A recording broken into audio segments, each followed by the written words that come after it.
샬롬에 대한 대답은 일반적으로 샬롬으로 돌아오는데, 네, 샬롬. 자, 드문드문 계시긴 하지만 옆에 있는 분들과 주님의 평안을 나누시면 좋겠습니다. 옆에 있는 분들과 주님의 평안을 나누는 인사를 함께 하시죠.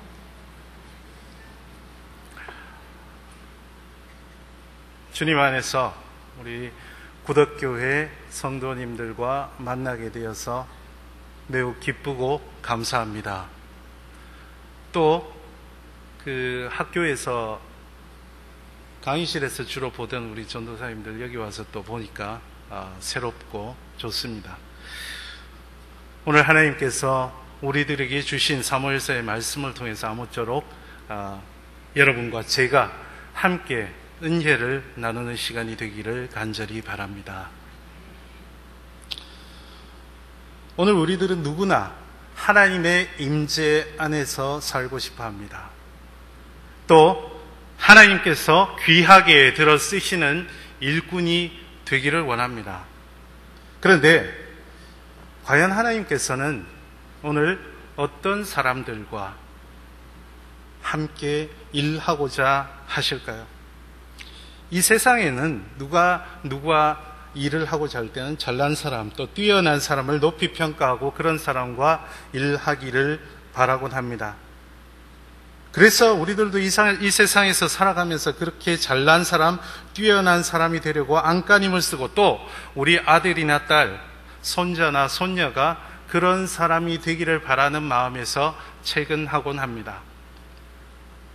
과연 하나님께서도 그러하실까요? 하나님께서도 잘난 사람, 그리고 뛰어난 사람을 오늘 들어 쓰시려 하시겠습니까? 답은 이미 여러분이 다 잘 알고 계십니다. 구약 성경부터 자세히 읽어 나가다 보면 하나님은 절대로라는 말은 쓰기는 어렵지만 많은 경우에 1등과 일하시지 않는 모습을 봅니다. 오히려 하나님께서는 1등이 아니라 이 세상에서 보기에는 2등, 아니 꼴찌라고 평가되는 사람들과 더 가까이 하시려고 애쓰시는 듯한 모습을 봅니다. 첫사람, 이 세상에서 하나님께서 창조하신 첫사람 아담의 뒤를 맏아들이 잊지 않았다는 것 여러분 잘 알고 계실 것입니다. 그리고 위대한 유다의 왕으로, 이스라엘의 왕으로 평가받는 다윗도 아버지 이새의 맏아들이 아니었죠. 그리고 고대 사회는 남성 중심의 사회였습니다. 지금과 달리 남성들 중심으로 모든 것이 돌아가던 그 사회여서, 고대 사회에서 하나님께서는 때때로 여성들을 통해서 구원의 역사를 이루신 경우를 보게 됩니다. 사사시대에 여러분이 아시는 여사사 드보라와 야엘이 그러했습니다. 또 요시야가 종교개혁을 할 때 하나님의 말씀을 전했던 예언자 훌다도 그랬습니다. 더 나아가서 중간기 시대에 유디시라는 여성도 유다 민족을 구원하는 일에 앞장섰다, 이렇게 전해지고 있습니다. 이 여성들은 남성 중심의 사회에서 상대적으로 소외될 수 있었던 상황에서도 모든 남성들이 부끄러워질 정도로 뛰어난 지도력을 발휘해서 위기에 빠진 동족을 구하는 일에 주도적인 역할을 했습니다. 이런 성경의 여성 지도자들 가운데 오늘은 사무엘서에서 이름조차 남아있지 않은 어떤 여인의 이야기를 함께 나누면서 오늘 하나님께서 우리에게 주시는 음성을 들어보려고 합니다. 함께 본문의 이야기 속으로 들어가 보십시다.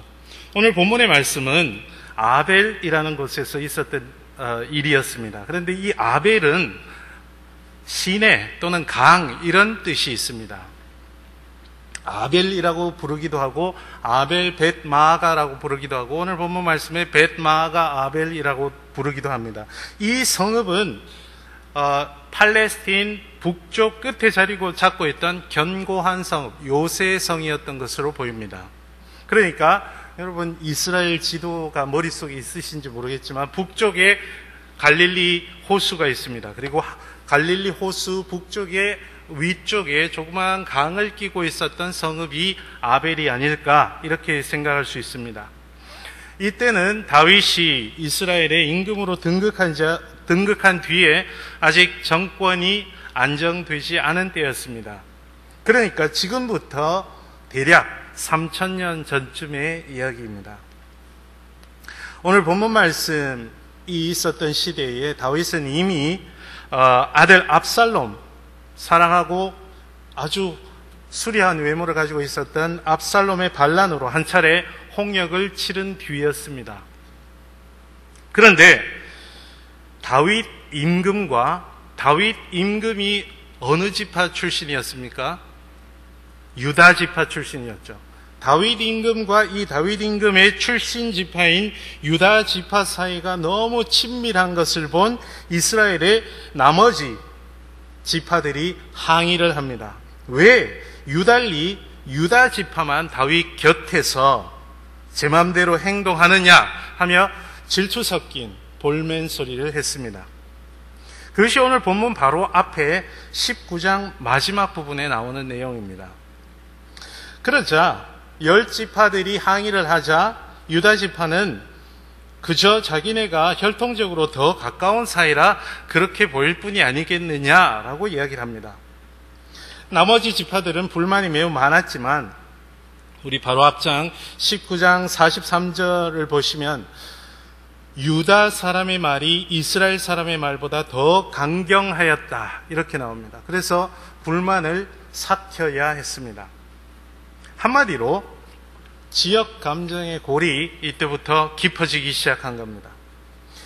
결국 이 일 때문에 유다 지파를 뺀 나머지 이스라엘은 권력에서 소외되었다는 박탈감을 느끼게 되었습니다. 급기야 이 박탈감에서 벗어나지 못했던 10지파가 반란을 일으키게 됩니다. 이 반란의 우두머리가 사실 다윗을 핍박했던 사울의 잔존 세력이라고 할 수 있는 베냐민 지파, 사울의 출신 지파가 베냐민이었죠. 베냐민 지파 비그리의 아들 세바라는 사람이었습니다. 이른바 세바의 반란 사건이 터진 것입니다. 이스라엘 10지파들은 세바를 우두머리로 해서 그의 동조해서 반란을 일으켰습니다. 하지만 비록 10지파가 연합했다고는 하지만 요압 장군을 필두로 한 아주 뛰어난 장군 요압을 필두로 한 황실 소속의 정부군의 강력한 군사력에는 역부족이었습니다. 결국 패배를 거듭하며 쫓겨다니던 반란군의 우두머리 세바는 오늘 본문 말씀에 나오는 바로 그 성 아벨성으로 도피하기에 이릅니다. 여기서부터 세바가 10지파들과 반란을 일으키고 그 반란에서 실패하면서 도망치다가 아벨에 숨어든 이 상황에서부터 오늘 본문 말씀 이야기가 전개가 됩니다. 요압이 이끄는 정부군은 요새성 아벨까지 세바를 쫓아왔습니다.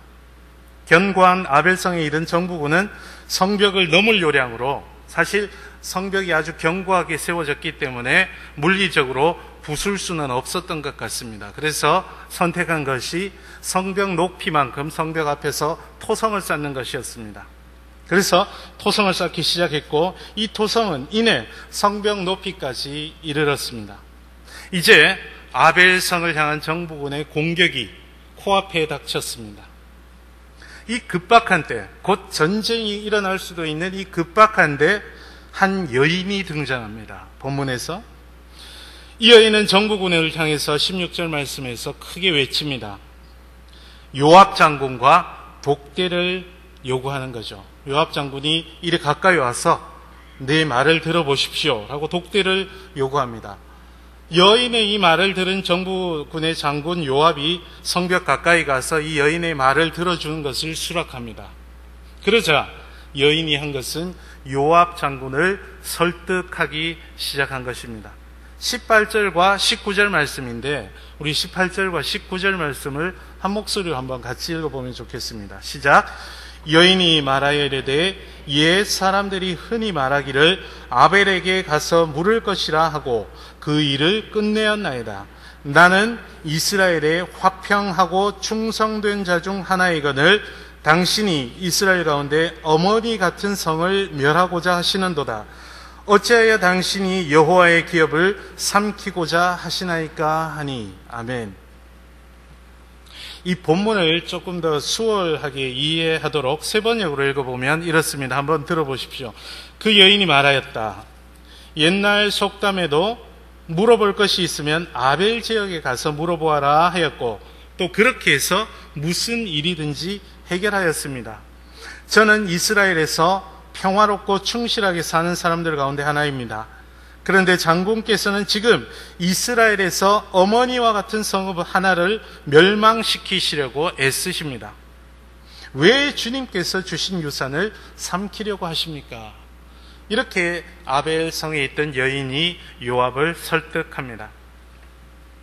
여인이 한 이 말은 요압에게도 상당히 설득력 있게 들렸던가 봅니다. 왜냐하면 이 말에서 여인은 자신이 어떤 사람인지, 어떤 사람이기에 요압과 독대하고자 원했는지, 그리고 또 아벨이 어떤 성읍인지를 밝혀주고 있기 때문입니다.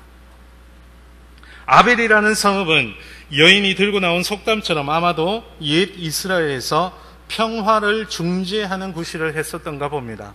그래서 아이들이 문제가 있으면 어머니를 찾아가는 것처럼 이스라엘 백성들도 문제가 생기면 어머니 같은 성읍인 이 아벨에 와서 문제의 해결점을 평화롭게 찾곤 하였던 것 같습니다. 그러니까 이 말에서 우리는 이 여인이 요압 앞으로 아벨 성읍을 대표해서 나온 것이 우연한 일이 아니라 여인이 이 성읍에서 맡고 있던 직책이 평화를 중재하는 일과 연관이 있었을 것이다 라고 추측해 볼 수 있습니다. 여인의 이 설득적인 말에 요압도 이제 한 걸음 물러섭니다. 20절에 보시면 살기등등하던 정부군의 장군 요압은 이 여인에게 발랑군의 우두머리인 세바만 넘겨줘라. 그러면 우리가 물러나겠다. 이렇게 타협을 합니다. 그리고 여인은 요압 장군과 이것을 두고 세바만 넘겨주는 것으로 하고 협상의 결론을 내립니다. 우리는 그 다음의 본문에서 여인의 모습을 또 주목해 볼 필요가 있습니다. 22절 첫 부분을 한번 보십시오. 22절에서 이렇게 시작합니다. 이에 여인이 그의 무엇을 가지고?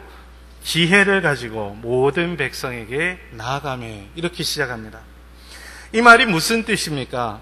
여인은 성 안에 아벨 성 밖에 있던 요압 장군의 정부군과도 협상을 했지만 성 안에 있던 아벨 성 안에 있던 백성들을 다시 한번 중재하는 역할, 그것도 지혜롭게 중재하는 역할을 합니다.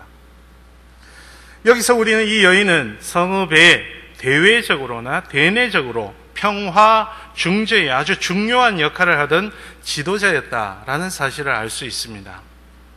결국 아벨 성읍의 백성들도 이 여인의 말에 동의해서 세바의 목을 베어서 요압에게 내어줍니다. 그래서 요압이 이끄는 정부군은 이제 반란이 종료되었다. 우두머리가 처단되었기 때문에 반란이 종료되었다라는 판단을 하고 아벨 성읍에서 철수하였습니다. 그리고 아벨 성읍은 다시 이스라엘 전체는 다시 평화를 되찾게 되었던 것입니다. 오늘 본문의 이 이야기에서 자칫 엄청난 피를 부르는 전쟁으로 치달을 수도 있었던 급박한 상황에서 한 지혜로운 여성의 중재로 피부치 사이에 전쟁을 피하고 평화롭게 해결할 수 있었던 모습을 봅니다. 아벨의 이 여인이 요압에게 말하였던 것처럼 아벨에 가서 물을 것이라는 속담과 또 아벨 성읍의 어머니 같은 중재 기능이 그대로 실현되었던 모습을 볼 수 있습니다. 여러분, 이제 우리는 옛 이스라엘의 아벨 성읍에서 일어났던 이 일을 통해서 오늘 우리들에게 주시는 하나님의 음성을 들을 수 있어야 하겠습니다. 먼저 우리는 아벨의 이 여인은 직분에 충실한 여성이었다라는 사실을 주목해 보아야 합니다. 한번 생각해 보십시오. 이제 곧 전쟁이 일어날 것 같은, 바깥에서 토성을 쌓고 정부군이 쳐들어와서 피비린내 나는 전쟁이 일어나기 직전인 이 절체절명의 위기 상황에서 왜 이 여인이 중재를 위해 나섰겠습니까? 우연히 길을 가다가 요압 장군의 군대가 성벽 밖에 토성을 쌓는 것을 보고 이런 것은 또 눈뜨고 못 본다 해서 이 여인이 나선 것이겠습니까? 아니면 겁 많은 아벨 성읍의 남성들이 집에 있던 여성들 중에 아무나 하나 갖다 내세워서 요압에게 보낸 것이겠습니까? 아마 그렇지는 않을 것입니다. 앞서 제가 말씀드린 대로 이 여인은 이미 그 전부터 아벨 성읍에서 중재자로서 직분을 감당하고 있었던 지도자였던 것으로 보입니다. 19절 한번 보십시오. 여기서 여인은 요압에게 자신을 이렇게 소개하죠. 이스라엘의 화평하고 충성된 자 중에 하나다. 이렇게 자신을 소개합니다. 이 말은 이 여인이 평화의 반대는 전쟁이었죠. 싸움이고. 그래서 평화 곧 분쟁 조정을 위해서 일하는 사람이다 라는 신분을 나타내는 것으로 볼 수 있습니다. 말하자면 이 여인은 아벨 성읍 안에서 일어나는 여러 가지 분쟁을 조정하고 또 아벨 성읍으로 들어오는 이스라엘의 분쟁을 조정하는 일종의 재판관 역할을 했었던 것 같습니다. 사사기에 나오는 드보라가 이런 역할을 했었죠. 재판관의 역할을 했습니다.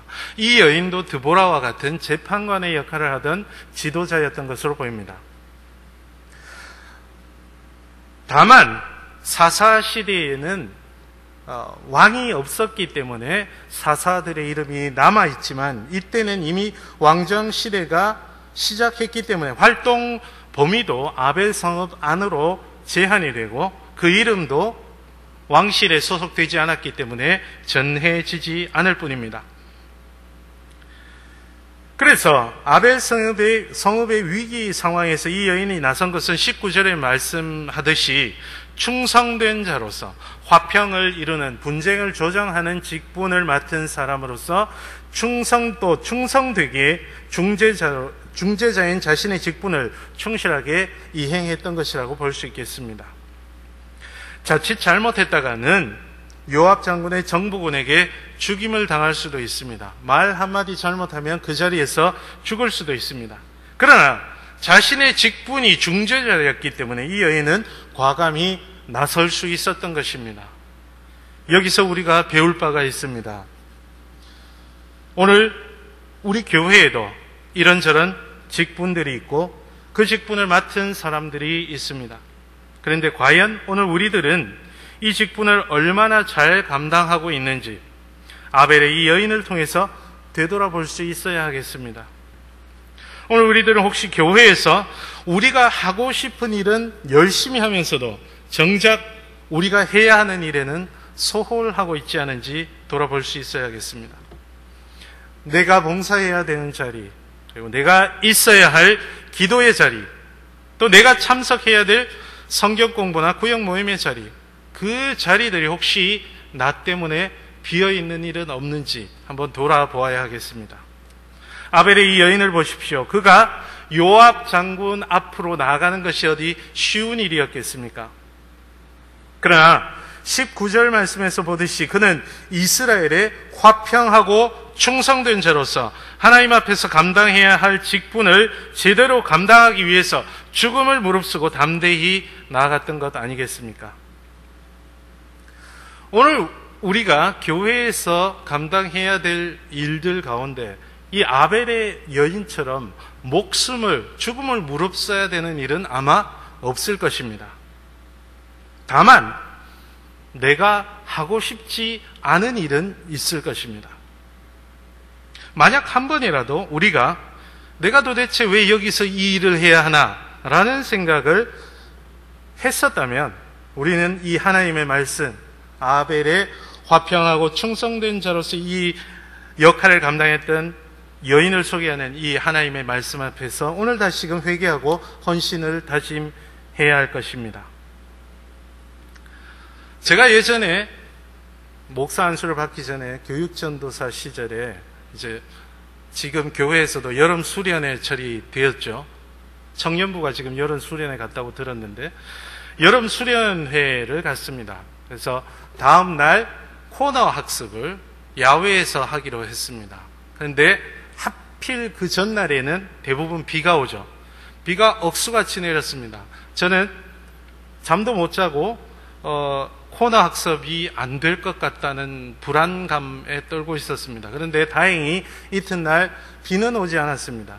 근데 비가 너무 많이 와서 코너 학습하는 이 경로나 장소가 망가져 있을 것 같아서 아침 일찍 일어나서 나가는데 저쪽에서 저희를 이제 수련회 장소로 데리고 갔던 교회에서 버스를 운전하시는 집사님이 삽을 어깨에 메고 땀에 흠뻑 젖어서 오시는 모습을 봤습니다. 그래서 어디 갔다 오시냐고 여쭤봤습니다. 사실 이분은 이제 교사도 아니고 그냥 버스 운전만 하시면 되는 거였는데 이분 하시는 말씀이 코너 학습을 해야 되는데 비가 많이 와서 아이들 안전이 걱정돼서 길도 내고 수로도 정리하고 그렇게 오셨다 그러고 아주 멋지게 제 옆으로 싹 지나가셨습니다. 아무렇지도 않다는 듯이 가시는 그분의 땀 젖은 뒷모습을 보면서 저는 굉장히 많은 감동을 받았습니다. 그분은 이 사건뿐 아니라 교회에서 늘 남들이 하기 싫어하는 일, 남들이 관심 없는 일에 그렇게 묵묵히 일하고 계시는 분이었습니다. 하나님께서도 아마 감동을 많이 받으셨을 것이라고 생각합니다. 제각각 있는 자리에서 우리가 감당해야 될, 교회에서 감당해야 될 사역들, 직분들이 무엇이든 제각각 있는 자리에서 그것이 크든 작든 주님 앞에서 해야 할 일을 아벨의 이 여인처럼 충성을 다해 충실히 할 때 오늘 우리가 있는 이 자리에서 구덕교회 이 자리에서 하나님께서는 다시금 놀라운 일을 우리에게 보여주실 것입니다. 둘째로 우리가 배울 수 있는 것은 아벨의 이 여인은 지혜로운 사람이었다는 사실입니다. 왕정시대라, 이때는 왕정시대라 왕들 중심의 역사에서 비록 이 여인의 이름은 전해지지 않습니다. 이 여인의 이름이 무엇이었는지는 알 수 없습니다. 그러나 우리는 이 여인이 사무엘서를 쓴 역사가에게 16절 말씀대로 지혜로운 여인으로 기록되었다는 사실에 주목해 볼 필요가 있겠습니다. 이 여인이 아벨 성읍에서 화평하고 충성된 자로서 직분을 감당할 수 있었던 비결, 그것은 이 여인의 지혜에 있었습니다. 그러면 여러분, 구약 성경에서 말하는 지혜가 과연 무엇입니까? 여러분 아마 많이 들어보셨을 겁니다. 호크마, 지혜는 호크마라고 그러죠. 무엇보다도 이 구약 성경에서 말하는 지혜의 근본이 무엇입니까? 잠언 9장 10절에서 지혜의 근본은 여호와를 경외하는 것입니다. 성경에서 말하는 지혜는 여호와를 경외하는 것, 곧 하나님을 중심에서 둔 삶을 사는 것입니다. 성경이 우리들에게 가르쳐주는, 성경을 통해서 하나님께서 우리들에게 가르쳐주시는 지혜는 하나님을 중심에 둔 삶을 벗어나지 않습니다. 그래서 아벨의 이 여인이 지혜롭다라는 평가를 할 때는 이 여인이 자신의 직분을 감당할 때 늘 하나님을 잘 섬기면서 하나님을 중심으로 모든 일을, 하나님의 뜻을 중심으로 모든 일을 처리했다라는 것을 전제합니다. 오늘 우리들 역시 마찬가지입니다. 하나님 앞에서 지혜롭다고 평가받기 위해서는 하나님을 중심에 모시는 삶을 살아야 합니다. 교회에서는 잘 아시는 말씀이죠. 아멘 아멘 하다가도 교회 문만 나서면 에이 그래도 하면서, 제가 사실 저희 교회 교인들이 들으시면 안 되는데 저희 교회 주차를 초등학교에 합니다. 근처에 있는 초등학교에 하는데 교회를 갈 때는 상관이 없는데 예배를 마치고 집으로 돌아가려면 쉽게 가는 길이 있습니다. 불법 좌회전을 하는 겁니다. 예배 시간에 그렇게 아멘 아멘 하면서 설교를 열심히 듣던 분들이 아무렇지도 않게 그냥 불법 좌회전을 너무 열심히 하시는데 그 모습을 볼 때마다 저는 굉장히 상처도 많이 받고 그러는데, 교회에서는 우리가 아멘 아멘 하면서도 밖에 나가면 세상 사는 게 어떻게 아멘으로만 삽니까? 라고 너무나 쉽게 여느 사람들과 똑같이 남을 헐뜯고 남을 비방하고 쉽게 남을 욕하고 너무나 쉽게 물질주의와 현실주의에 빠져버린다면 그것은 절대로 하나님 앞에서 지혜로운 삶이라고 말할 수 없습니다.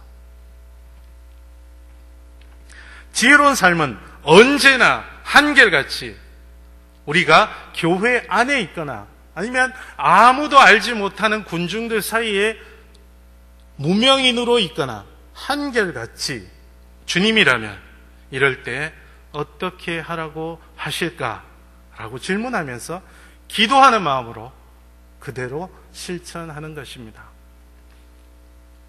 이것이 여호와를 경외하는 지혜입니다. 또한 구약 성경에서 말하는 지혜 가운데 하나는 하나님의 말씀을 분별하는 것입니다. 하나님께서 우리에게 어떻게 하라고 하실까? 그 답을 우리가 어떻게 찾습니까?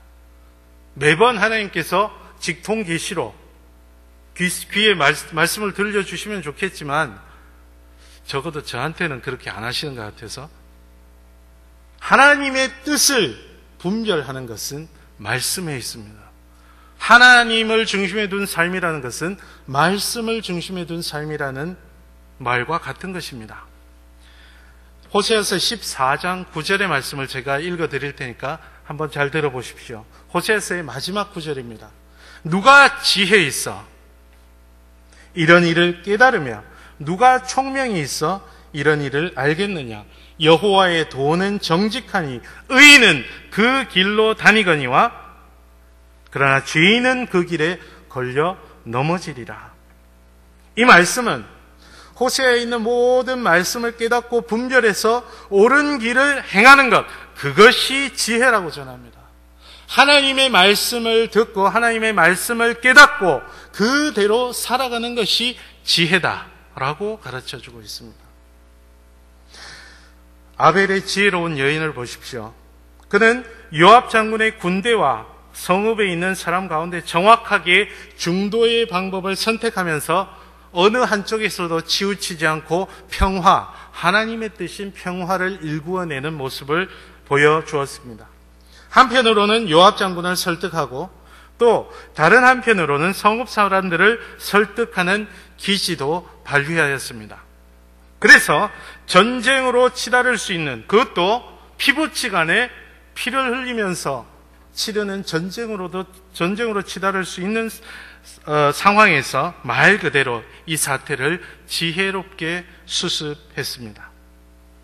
이처럼 어느 것이 하나님께서 원하시는 길인가를 제대로 판단하고 있었기 때문에 역사가는 이 여인을 지혜로운 여인이다라고 평가하였던 것입니다.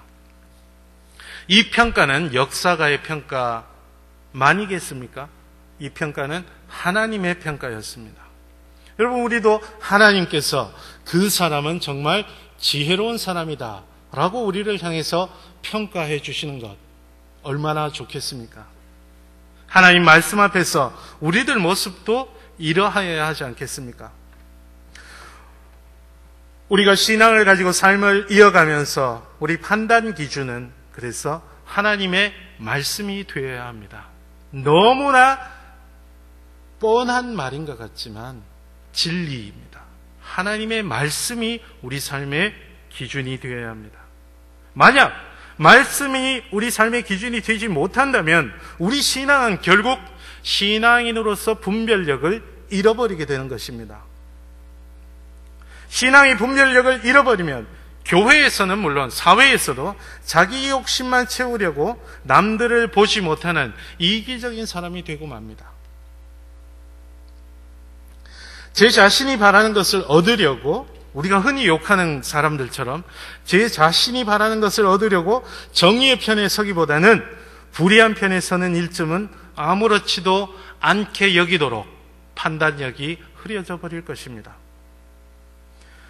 더 많은 것을 가지려고 말씀에 눈을 감아버리고, 옳은 삶에도 눈을 감아버리고, 속임수에 도리어 눈을 뜨게 되어버릴 것입니다.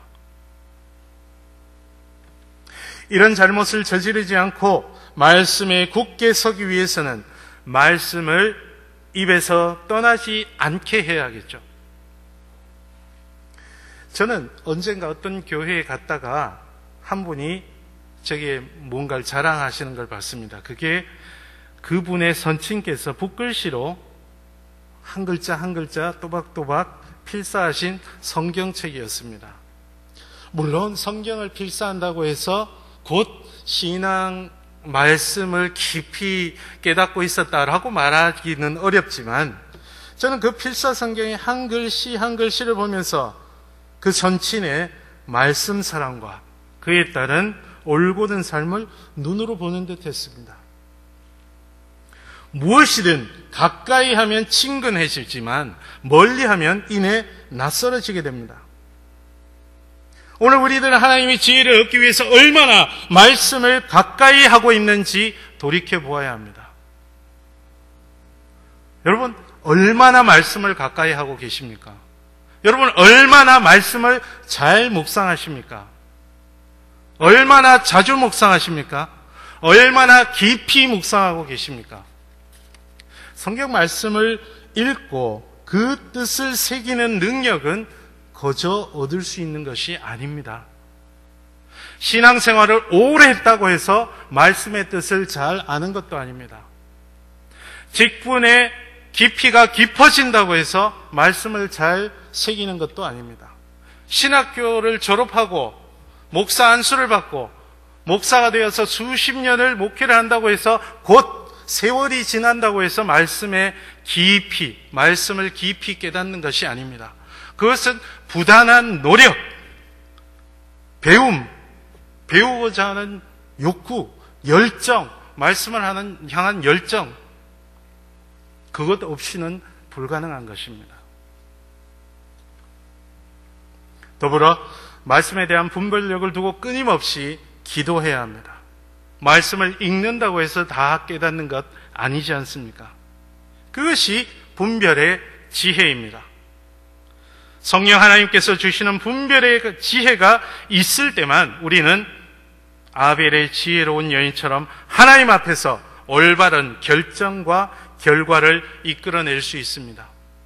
우리 삶 속에, 우리 존재 속에, 우리 영 깊이에 말씀이 스며들어 있을 때 우리 삶에서 말씀이 나오게 되는 것입니다. 그저 교회에 와서 설교 듣고 설교 들을 때 말씀 읽고 그것으로 만족한다면 그것이 다라고 할 수 없습니다. 과연 그렇게 신앙생활을 한다면 하나님께서 우리를 지혜로운 사람이다 평가하실지 돌아보아야 하겠습니다. 여기 있는 우리 모두가 하나님을 중심에 모시고 하나님의 말씀을 분별할 줄 아는 지혜로운 사람으로 하나님의 평가를 받을 수 있었으면 참 좋겠습니다. 셋째로 우리가 배울 수 있는 것은 아벨 성읍의 이 지혜로운 여인은 화평한 자로서 평화를 일구어내는 사람이었다는 것입니다. 아벨 성읍의 이 지혜로운 여인은 결국 피부치 사이에 전쟁을 막고 평화를 일구어냈습니다. 19절에서 이 지혜로운 여인이 자신을 어떻게 소개하였습니까? 이스라엘의 화평한 자, 이렇게 자기를 소개하지 않았습니까? 이 여인은 분쟁을 중재해서 화평을 일구어내는 것, 그것이 주된 임무였습니다. 샬롬, 제가 처음에 샬롬이라고 인사드렸지 않습니까? 샬롬이 이 여인의, 평화가 이 여인의 주된 임무였습니다. 그리고 그렇게 할 지혜도 있었습니다. 이 여인이 있는 곳에는 분쟁이 아니라, 전쟁이 아니라, 다툼이 아니라, 나누임이 아니라 화평과 평화가 있었습니다. 오늘 본문에서도 자칫 동족 상잔의 비극이 벌어질 수도 있는 위기의 상황에서 평화를 일구어내는 놀라운 모습을 우리에게 보여줍니다. 여러분, 물론 우리가 대한민국의 평화, 세계의 평화를 책임지는 그런 거창한 일은 할 필요가 없습니다. 그리고 우리들 가운데 대부분은 그럴 위치에 있지도 않습니다. 그러나 오늘 우리들 또한 우리가 살고 있는 분쟁과 나누임과 갈등과 다툼의 자리에서 화평을 일구어낼 수 있어야 하지 않겠습니까? 우리가 있는 곳에는 다툼이나 나누임이나 분쟁이 있기보다는 하나 되고 주님의 말씀으로 하나가 되고 평화가 이루어지는 그런 역사가 일어나야 되지 않겠습니까?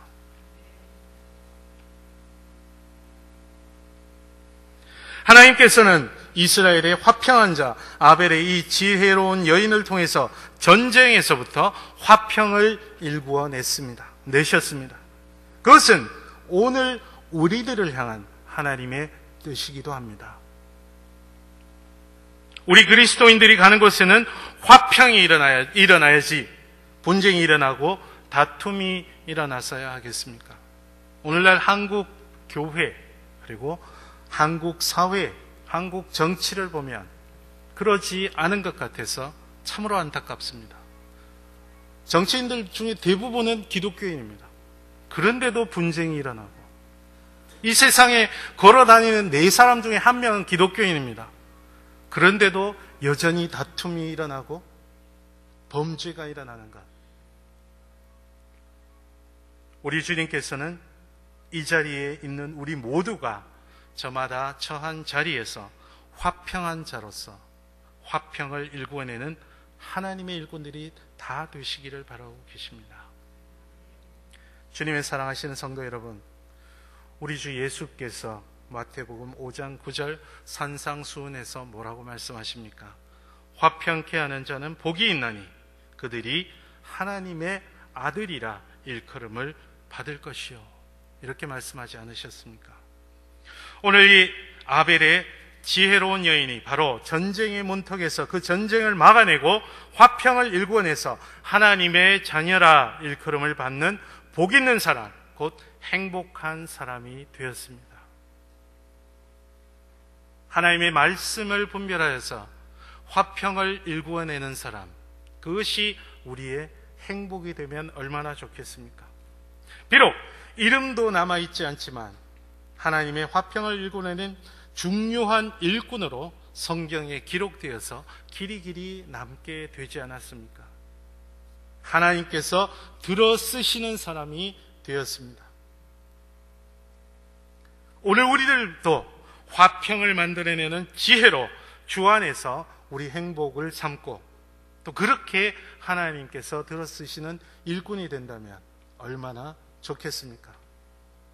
저와 여러분이 모두 이런 복, 이런 행복을 누리며 살 수 있다면 주님께서도 참으로 기뻐하시리라 믿습니다. 기도드리겠습니다. 사랑하시는 주님, 오늘 우리들이 아벨의 지혜로운 여인과 같은 일꾼들로